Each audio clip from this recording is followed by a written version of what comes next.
Malaki ang naitutulong na mga dollar remittances ng mga overseas Filipino workers sa ating bansa.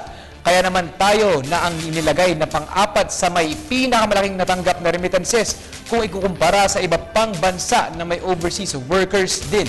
Si Jackie Say ang ating tagapagbalita.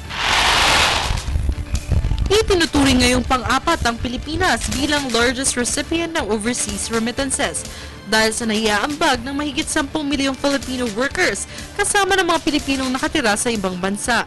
Ito ay dahil nananatili pa rin ang mataas na bilang ng mga nagtatrabaho abroad. Ayon sa market call data ng POEA, umaabot pa rin sa mahigit 300,000 ang naaprubahang overseas job orders ng mga Pinoy na namamasukan sa Middle East at East Asian countries. 30% ng mga trabahong papasukan ng mga OFWs ay kaugnay service at produksyon, kasama na ang professional, technical, and personnel-related jobs.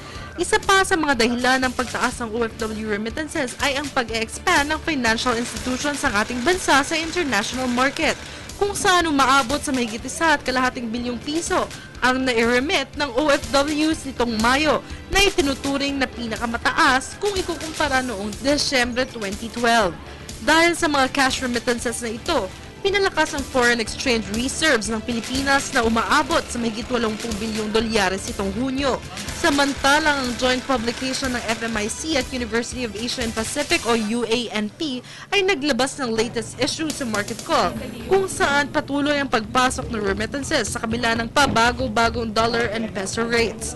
Noong Mayo, inanunsyo ng US Federal Reserve ang posibleng fourth round ng quantitative easing o ang practice ng pagbili ng 88 milyong dolyares sa US Treasury and mortgage bonds kada buwan.